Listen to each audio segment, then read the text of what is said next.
అదొక engineering college. అయితే అక్కడ విద్యార్థుల వీడియోలు అభ్యంతకరంగా రికార్డ్ చేశారని ఆరోపణలు వచ్చాయి.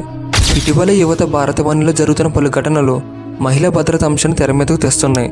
అయితే ఈ తరుణంలో ఏపీలోని ఓ గర్ల్స్ హాస్టల్లో జరిగిన ఈ ఘటన అక్కడ విద్యార్థులను భయపెడుతుంది. అసలు ఏం జరిగిందంటే, కృష్ణా జిల్లాలో ఇంజనీరింగ్ కాలేజీలో ఎందరో విద్యార్థినులు ఇంజనీరింగ్ విద్యను కొనసాగిస్తున్నారు. అయితే తమకు సంబంధించిన వాష్రూమ్లో హిడెన్ కెమెరాలు ఏర్పాటు చేసి అభ్యంతకర వీడియోలు రికార్డ్ చేసినట్లు విద్యార్థులను ఆరోపిస్తున్నారు.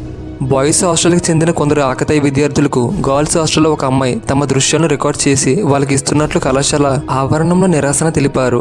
అమ్మాయిలకు తెలియకుండా కొంతమంది ఆకతాయిలు లేడీస్ హాస్టల్ బాత్రూంలో ఎవరికంటా పడకుండా హిడెన్ కెమెరాలతో దాదాపు 300 మంది అమ్మాయిలకు సంబంధించిన కొన్ని అభ్యంతకర వీడియోలు రికార్డు చేసినట్లు వాళ్ళు తెలిపారు. అయితే ఈ ఇంజనీరింగ్ కాలేజీలోని మహిళా హాస్టల్ బాత్రూంలో సీక్రెట్ కెమెరాలు పెట్టి స్టూడెంట్స్ వీడియోలు తీసి వాటిని వైరల్ చేసి వాటిని సేల్ చేస్తున్నారు అని మీడియా, సోషల్ మీడియాలో వస్తున్న వార్తలు ఊహాగానాలకు ఏటికేలకు తెరపడింది.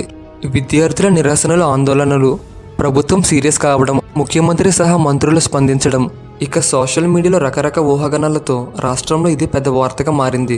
ఈ నేపథ్యంలోనే అలర్ట్ అయిన అధికారులు ఆ కాలేజీల్లో తనిఖీలు నిర్వహించారు. అయితే అక్కడ ఏమీ దొరకపోవడంతో అంతా శాంతించారు. ఈ ఘటనపై సీఎం చంద్రబాబు స్పందించారు. ముఖ్యమంత్రి నారా చంద్రబాబు నాయుడు గారి ఆదేశాలతో పోలీసులు ఘటనపై విచారణ వేగవంతం చేశారు. కళాశాల సిబ్బంది, తల్లిదండ్రులు, విద్యార్థుల సమక్షంలోనే లేడీస్ హాస్టల్ మొత్తం తనిఖీలు నిర్వహించారు.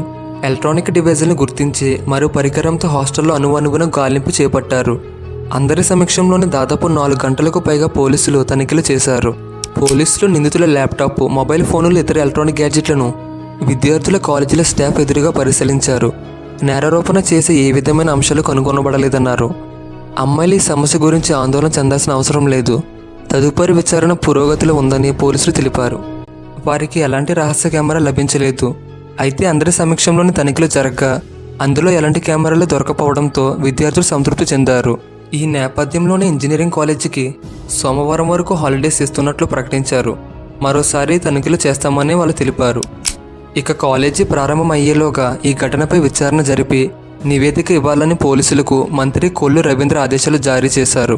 ఆందోళన చేసిన విద్యార్థులపై ఎలాంటి చర్యలు, కక్ష సాధింపు ఉండకూడదని కాలేజీ యాజమాన్యానికి కొల్లు రవీంద్ర చెప్పారు. ఒకవేళ కాలేజీ యాజమాన్యం ఏదైనా వేధింపులు చేస్తే విద్యార్థులు ధైర్యంగా తమకు ఫిర్యాదు చేయాలని మంత్రి వారికి సూచించారు. ప్రభుత్వ చర్యల పట్ల సంతృప్తి చెందిన విద్యార్థులు హాస్టల్లో ఉండేందుకు అంగీకరించారు. ఇక ఈ ఘటనపై ముఖ్యమంత్రి చంద్రబాబు గారు స్పందించారు. అధికారులు, పోలీసులు విద్యార్థుల తల్లిదండ్రుల సమక్షంలో తనిఖీలు చేపట్టారని, అయితే ఆ తనిఖీలో ఎలాంటి స్పై కెమెరాలు దొరకలేదని, దీంతో అంతా ఊపిరి పీల్చుకున్నట్లు చెప్పారు. మహిళా భద్రతపై తమ ప్రభుత్వం ఎట్టి పరిస్థితుల్లోనూ రాజీ పడబోదని తేల్చి చెప్పారు. భవిష్యత్తులో ఇలాంటి ఘటనలు రాకుండా పటిష్ట చర్యలు తీసుకోవాలని అధికారులు, కాలేజీలను సీఎం ఆదేశించారు. కాలేజీలో ర్యాగింగ్, వేధింపులు లేకుండా యాజమాన్యాలు ముందస్తు చర్యలు తీసుకోవాలి. అలాగే ఆ జిల్లా ఎస్పీ స్పందిస్తూ అమ్మాయిల భద్రతకు అధిక ప్రాధాన్యత ఇవ్వడం జరుగుతుందని, కానీ ఈ కళాశాలలో తాము అనుమానించే విధంగా ఎటువంటి మొబైల్ ఫోన్ రికార్డింగ్ వీడియోలు లేవని స్పష్టం చేశారు. అయితే ఈ ఘటన వాస్తవంగా జరిగి ఉంటే బాధ్యులను వదిలే ప్రసక్తి లేదన్నారు. ఈ వీడియో మీకు నచ్చినట్టయితే మీ సపోర్ట్గా ఒక లైక్ చేసి సబ్స్క్రైబ్ చేసుకోండి ఫ్రెండ్స్.